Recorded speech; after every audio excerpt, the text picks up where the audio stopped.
This is not in full screen mode, Okay, but we can see it. Thanks. no worries. Thank you.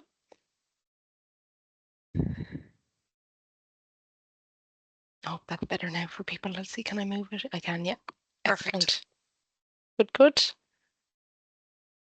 Okay, folks. Well, we might start. I suppose first of all, just to thank everybody for taking time out of their precious lunch break, in your busy days to join us here for the AHECS Lunch and Learn, focused on a textbook I recently published. And the name of the workshop is actually The Right Stuff, a collaborative writing journey from concept to publication. And what I really want to do over the next little while is to give you an insight, to give you some examples of some lessons I've learned in the whole process of publishing a book with two other authors, talk you through the journey of writing and the timeline around publication. And the book itself is Social Care Practice Placement, an Essential Guide. Was published last May, and my God, it doesn't feel like it's nearly a year since it was published. But I hope to give you, I suppose, a raw and unfiltered journey of how it went from the concept of having a book in practice placement to the actual, I suppose, the point of finishing the book and having the book in our hands itself. So I suppose just first of all to give you the context of where this came from, and I'll talk you through the ins and outs of it and the many challenges and ups and downs along the way. But this was really a collaborative effort with two other authors. Anya de Rosta in Munster Technological University in Cork and John McHugh in Carlow College, colleagues over the past number of years. We've had many conversations about practice placement, and to be honest, not many conversations about textbooks or sharing of resources. Mainly our conversations were around the problems, the challenges, and the issues that we were all facing. And really, that was the genesis of where this book came from. So I really want to acknowledge John and Anya today, and our shared, I suppose, passion for professional practice was crucial to creating this resource. Um, and ultimately, this book aims to be an accessible guide for everybody that's involved in the practice placement journey, not just for social care educators, not just for work placement officers, not just for students, but really for anyone who's involved in any type of practice placement journey. I'd hope you get some insights from that, particularly when you're engaged in any type of work-based integrated learning. There's lots of similarities and lots of strengths, lots of opportunities, and lots of other problems that emerge that are shared. So it's really for everybody, and really we would view this book as being a resource for the entire placement, I suppose, ecosystem across Ireland. And I suppose, first of all, to say, really, writing this particular book wasn't purely an exercise where you had that accessible resource for everybody. It was a journey, or it was an odyssey that was messy, that was exhilarating at times, and often exhausting. And it etched itself into the fabric of my life for a significant period, which you'll see in a moment in terms of the timeline of how things moved along. And when you look at the finished product of that, maybe that pristine cover and that kind of the neatly formatted pages, and the different resources and case studies that are within the actual book itself, what lies beneath that is a chaotic reality of its creation, which I'll talk you through. And really, the deadlines loomed in the background like storm clouds, or similar to the storm that we had back in January. It felt like something like that. And there was endless drafts, and it often felt like navigating through a period of dense fog, countless late nights, fueled by, I would say, lukewarm coffee. But also there was a stubborn refusal amongst myself, Anya, and John not to let the idea slip away, because there was many junctures where we had thought of throwing in the towel.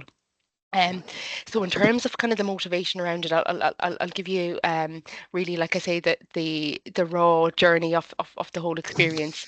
So the initial, I suppose, conceptualization felt like planting a seed in many ways. Um, I was carrying my own unique experiences, as was Anya, as was John, and we each had a common goal of focusing on preparing a resource because there was really a lack of resources within the placement area and placement education. So we found that as I suppose a shared conviction where we would try and create something better or something truly useful for us all. And that initial spark of enthusiasm, however, was soon met with the cold reality of trying to pull this together and trying to do this in different pockets of time, limited time that none of us had. So coordinating three busy individuals across different institutions, each with different workloads, different types of commitments, and the inevitable life admin that goes on in everybody's world was a logistical puzzle in itself. And often the first, I suppose, deadlines often felt quite arbitrary, and the hopeful aspirations that we had moved into more, I suppose, firm commitments. And life, as it always does, has other plans.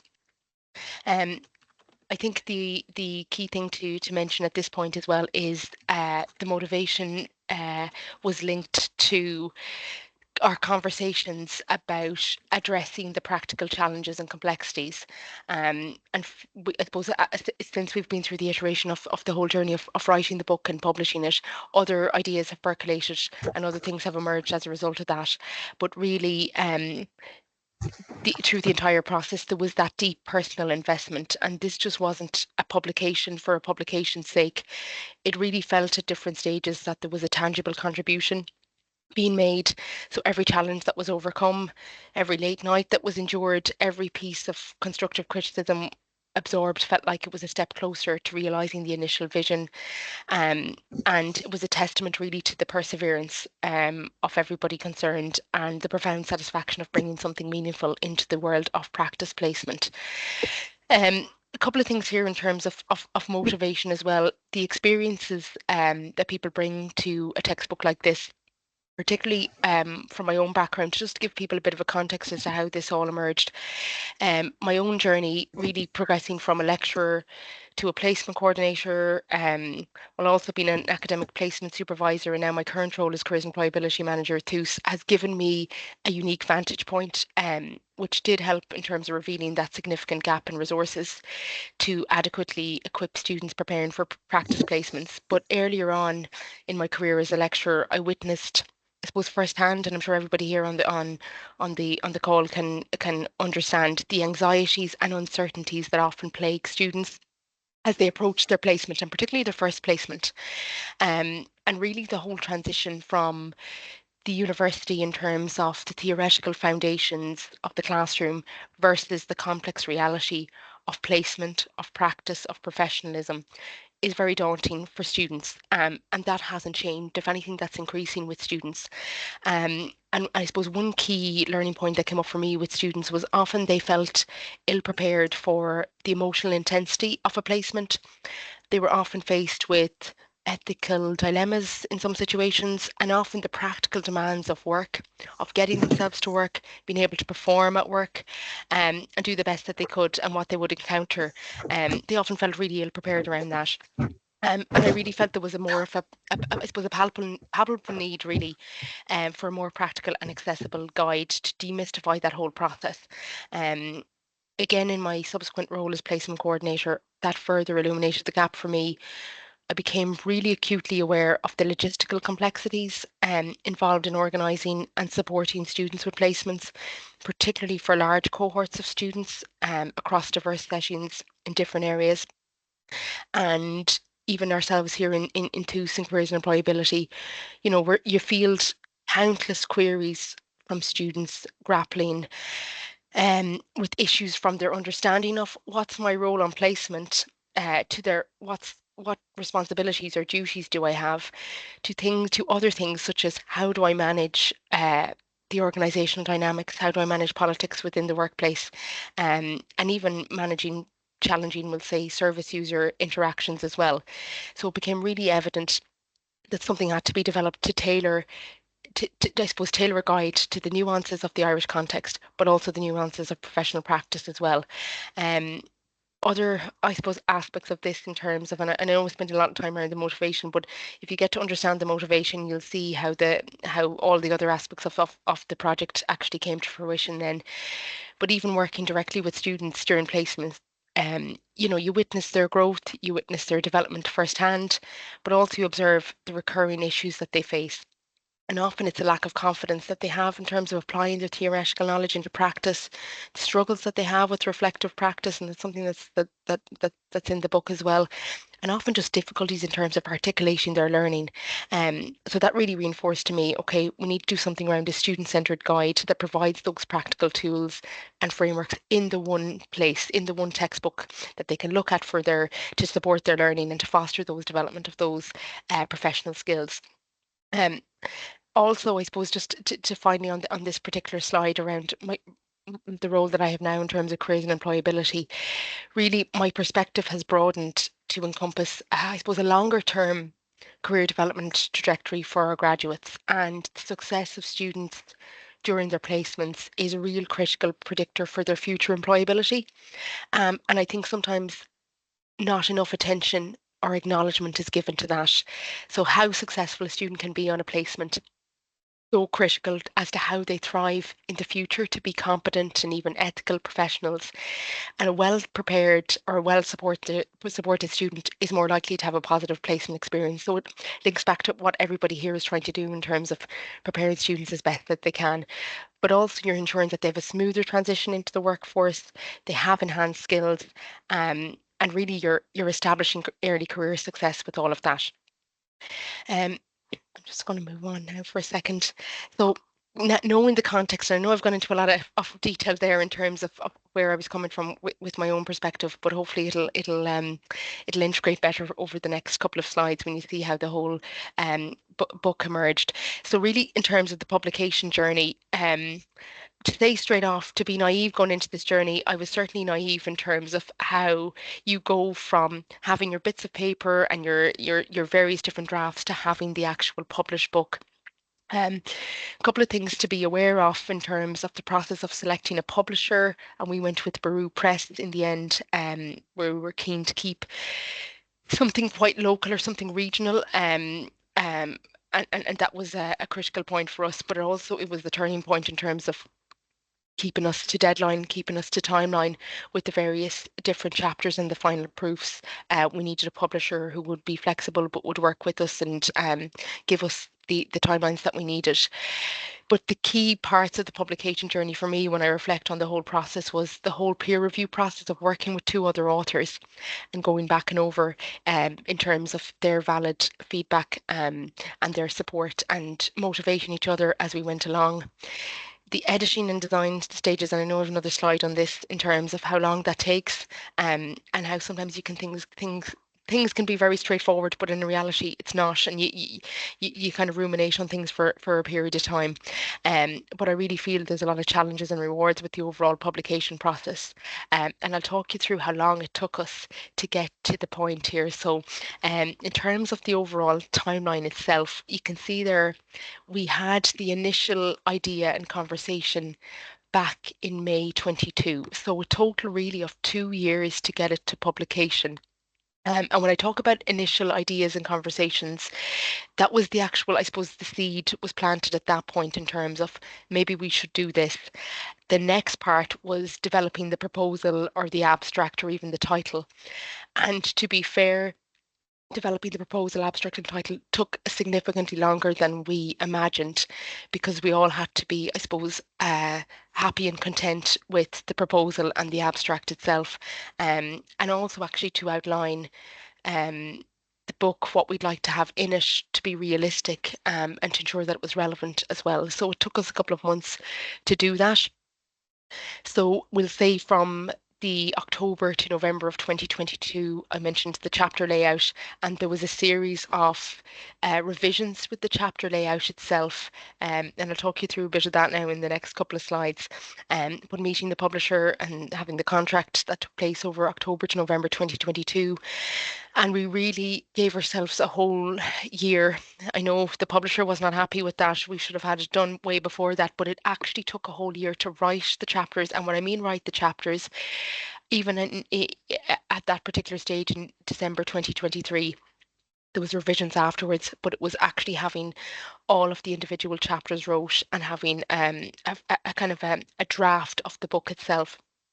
So we submitted the final drafts of the chapters that Christmas of 2023, a time I suppose I won't forget because it was very, very pressurized. Um, I believe if when I go back over my diary, the chapters had to be in on the 23rd of December.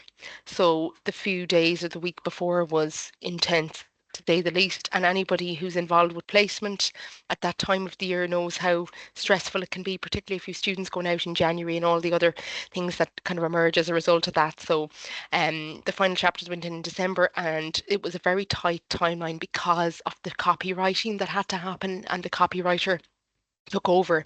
So essentially, once they were in, you could relax and breathe a sigh of relief until the copywriter came and um, gave some constructive comments and feedback in terms of the chapters and the layout and the structure and all those kind of things. So that came back to us again in February. And then there was second proofs that went out in April. So there was nearly like three iterations of the book that happened in a very short space of time over those couple of months. And then finally, we got the notification that the book was published on the 31st of May, 2024. So, all in all, about 2 years. Um, and throughout that 2 years, there was different, I suppose, it was nearly like a roller coaster in a way of different points in the juncture where things were exceptionally intense, where you might have to reword or re-edit chapters because you were writing with other people. So people that we all had different styles and we all had different ways of approaching things. We came up with a common structure for each of the chapters, but for different topics we were writing on, it didn't always fit that.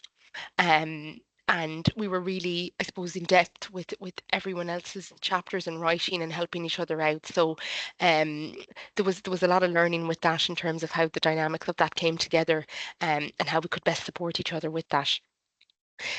A couple of things here I want to talk about in terms of the whole collaborative approach, because I really felt I got so much from it, and speaking for Anya and John as well, there was lots of sharing of expertise and perspectives, and actually gave me, I suppose, um, really skills in terms of how, if you were to do this again or do this with some other type of resource, how you might approach it.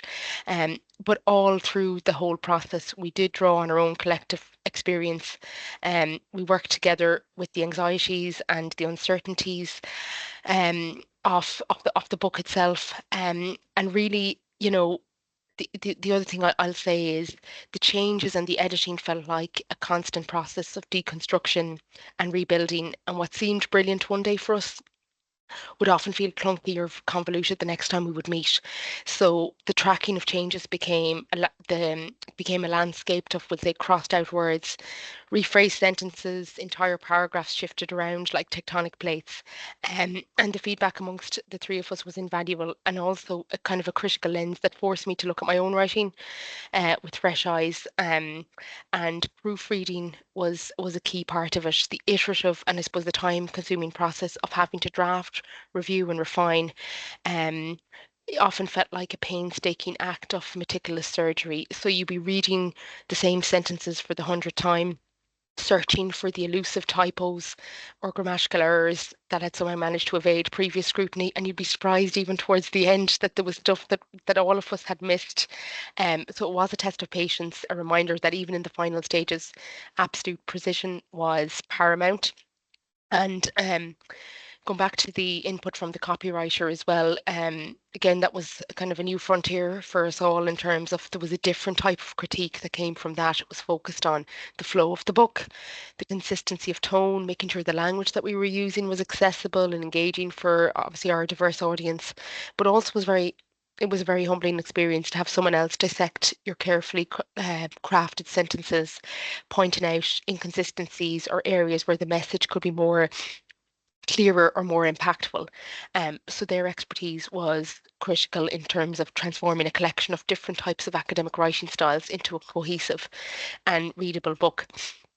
Um, Throughout the entire process as well, to note that the chapters weren't written in isolation, and that was a big challenge for us because obviously with placement, various different things overlap, and different concepts were informing each other, and that was hard to keep that kind of consistent voice throughout. But it was a deep personal investment. And it was a culmination of, I suppose, of that collaborative approach, a culmination of countless hours of work, collaboration, and a shared commitment to, I suppose, really to empower anyone navigating the complex world of placement. So um, we really tried to incorporate all of that in the resource or in the book itself. Um, just to, I suppose, finishing up here in terms of lessons learned.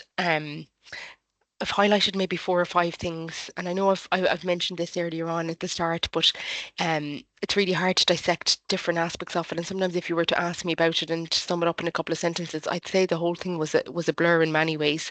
But it's when you're coming into kind of a more deeper reflection here now, you can actually see that four things really stand out for me. The the amount of time it took, I had completely underestimated. So you have to think, I suppose, really behind the clock.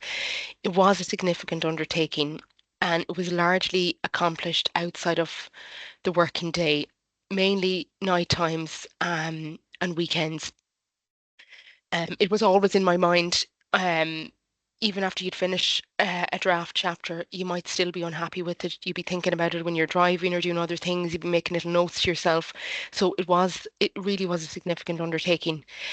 The other thing that stands out for me is the continuous evolution of it. And if I was to start it again, I'd probably do things kind of slightly differently. But the process was far from linear. And when you sit down to write something and you try to come up with the structure, it does give you some kind of a scaffold to work with. But what emerged with writing and with talking to with John and Anya as well, our ideas evolved. The content was constantly shifting. Sections were being merged and revisited and rewritten multiple times. Anya was taking a bit of what I was writing, I was taking a bit of hers. We were joining it together, and then we realised we'd maybe forgotten a perspective. So having that multiple revisions and that continuous evolution really did deepen insights. And hopefully the book is much richer on the basis of that. The third lesson learned, I would say, is that whole review gauntlet of having that rigorous internal review. So I couldn't actually tell you how many times, and like I know I've said about the copywriters and the final drafts and the final proofs and it going through two or three times, but actually each draft went through a whole loop of review by everybody involved in writing it. And then there was additional layers of kind of revision and refinement on that. There was an external person that I had asked as a critical friend to come and look at some of the draft chapters as well, and that related to further refinement and revision. And the question you have to ask yourself with some of that as well is, when do you stop with the review and when do you just be happy with what you've produced? And that was a real tricky aspect of it. And the fourth part of it was the final polish. And that's why I was saying how there was 2 months there. It was February, March, or even into April of last year. Even when you felt the writing was done, you felt right that it's in now and that's the draft. It'll only be just minor changes or typos or errors. Um, that last stage of proofreading and incorporation, the copy editor, there was significant amount of time invested in that to make sure that that was right. And you have so much admiration for copywriters as a result of that in terms of the volume of stuff that they're dealing with, and trying to ensure that something is consistent from page one right to the end. And the final bit there in terms of the lesson learned, even with the final polish, writing the introduction and conclusion, that was done right at the end. But it took a good while to pull those together as well to make sure that we captured the essence of what we were trying to achieve. So if you're looking to purchase the book, I have the link there, and I'm sure the slides will be circulated after this, and you can watch back the recording. Um, but if anybody has any questions, I'd be happy to take them at this point.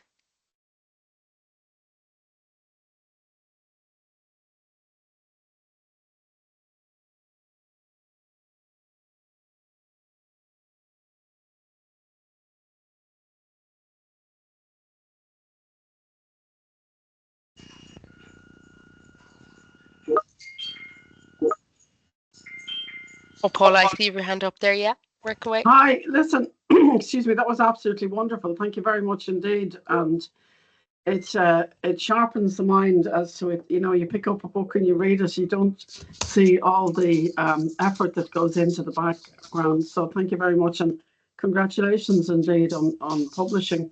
I suppose my question is a little bit tongue in cheek. I'm going to ask, would you do it again?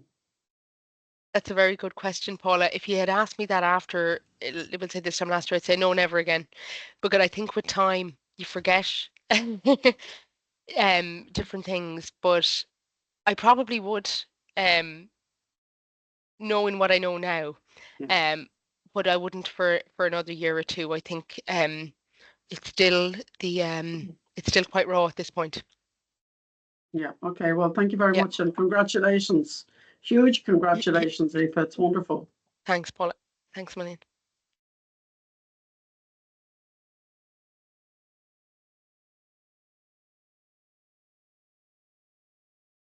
Guys, any other questions or even comments or maybe things that I might have missed? It's hard to capture the whole journey. Yeah. Anula, yeah, work away.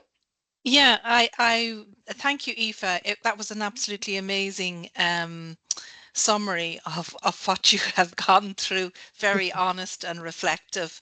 And I was caught by I suppose, your thought process regarding a common structure for the chapters.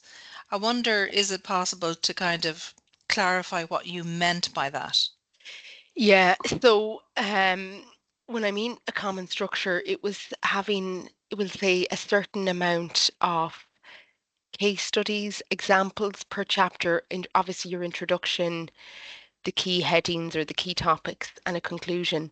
Um, but there was certain things that I felt were important in each of the chapters to have in terms of pointers for the students, where I felt there had to be some kind of questions, learning points, learning reflections, case studies to make it more accessible. Because, and I think I might have mentioned it at the start about some of the countless issues that you come across with placement, or students have difficulty trying to figure out what will this placement look like. So what would I be dealing with?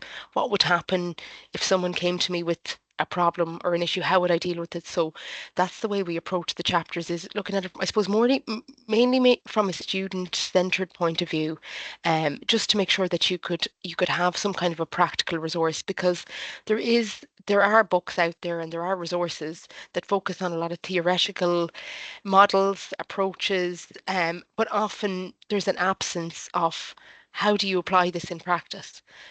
So we really felt strongly on that, just to give that structure or scaffold, and also useful for a work placement officer or for a social care professional as well to look at it, and it for it to make sense to everybody, which is hard to do because Yeah. everyone is looking at it from their own perspective. But it was trying to really, how can you integrate that theory into practice in an accessible way, that will provide students with the skills that they need. And did you check that kind of understanding with the student? Did you use a sample chapter? Did you have a pilot group? There was a mixture of different people that came in and out of this. And I know I said previously there was a kind of an external person, kind of a critical friend that came and looked at the chapters, but we were probably 4 or 5 months in when we realized, hold on a second here, we don't really have a service user or somebody that's actually, some of these students are engaging with placement and there's actually no voice here. So we had to go through an ethical committee to get that. And there was 3 students who would have looked at 2 chapters. And then we had a few other people that looked at different things from different angles.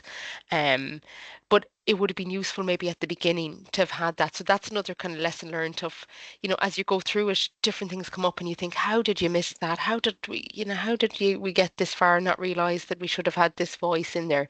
And it's something right at the end that we thought there should have been more around patient or service user involvement, but perhaps that's for another resource, for another chat or another book, perhaps. Thanks, Aoife. Yeah, thanks, Fanula. Hi, Angela. Yeah, work away. Oh, I think you're on mute there, Angela. Sorry. Sorry, my You're okay. screen has gone a bit on there. Sorry. A major, I say, I just even feel a little stress listening to you and all that you've done. Like you're doing your day job and home life and traveling to work and that. So it's just amazing. And thanks for sharing it with us. And it's a great resource as well to have. So well done and thanks a million. Oh, thanks, Angela. Very talented woman. Thanks, Angela. Thanks.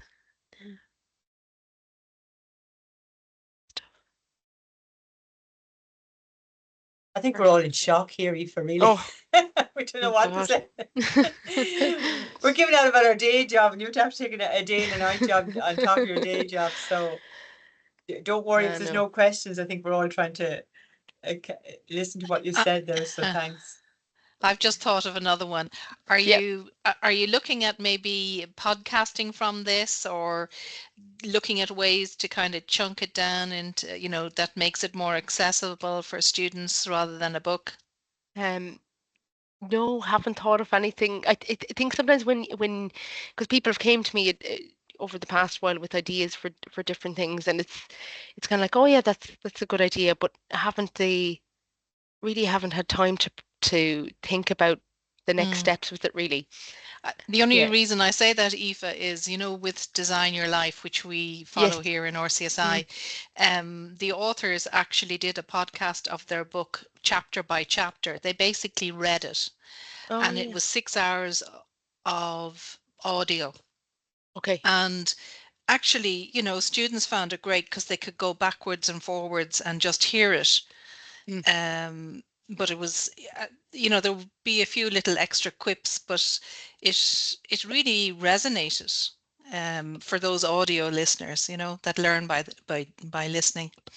Yeah, no, and that's a really useful suggestion because I know sometimes with articles, and I've done it myself recently, where you might have an 18 or 19 page, and there's a software, I can't think of the name of it now, that I use, and you can actually download it as an audio file so you can listen to it if you're driving or if you're out and about or things like that. So, um, I think that's a really good suggestion in terms of any type of resource that it's accessible to all, and we all love our podcasts. So or any type of a short audio, sometimes it's more digestible than, like you say, the book or the PDF or something like that. Yeah. No. Yeah. It's food for thought, Fionnuala. Thanks a million. Good stuff. Hey guys.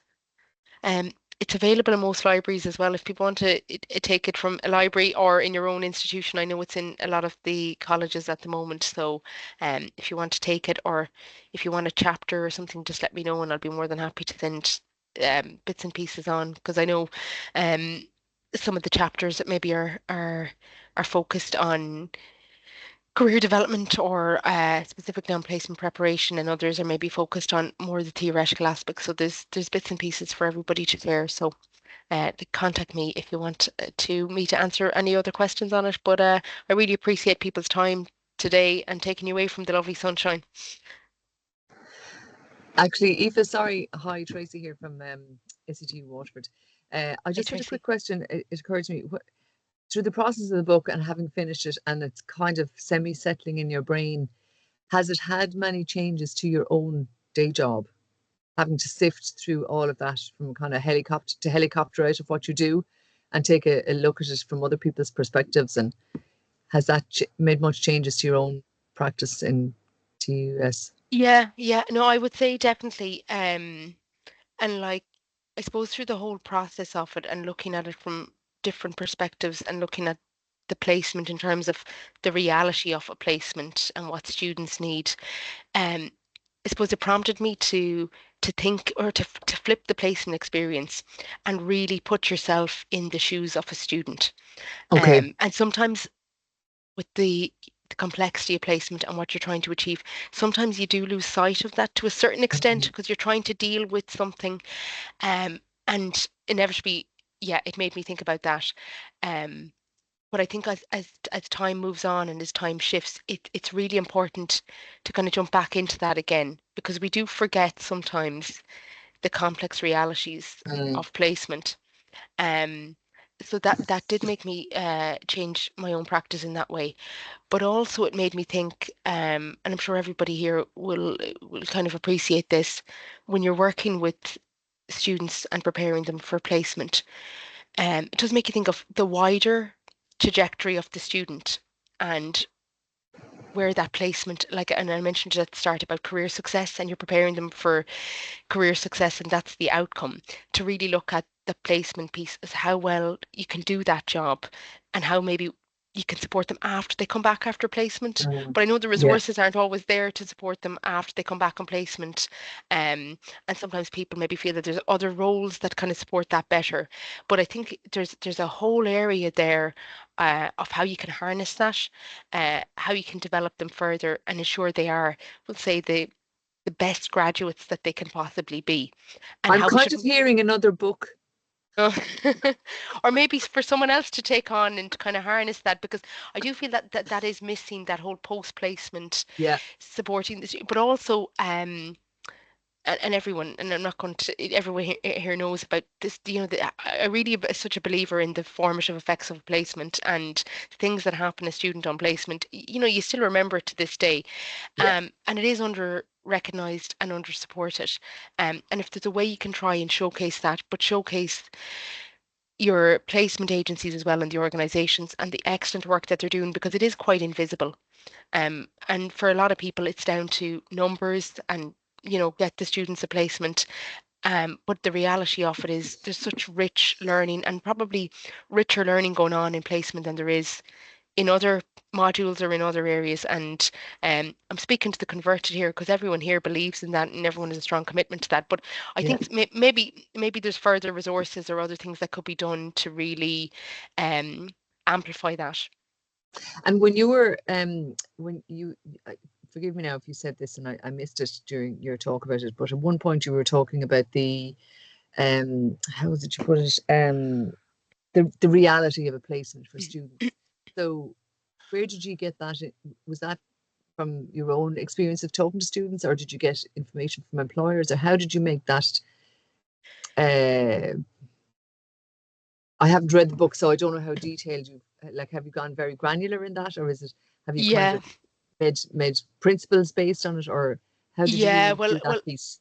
yeah. Well, I suppose the realities of it was really in terms of the preparation piece, um, in terms of, Okay, yeah, um, and even conversations with myself, John, and Anya, it was the same problems or issues, the same realities that students were facing across the board. okay, So we kind of looked at that from a broader context, and then looked at, okay, with the first placement, that brings, the anxiety, the worry, the confidence. How can we create a chapter that'll help best prepare a student, or what might be useful to do before you go on placement to get you okay, thinking of, yeah, okay, yeah.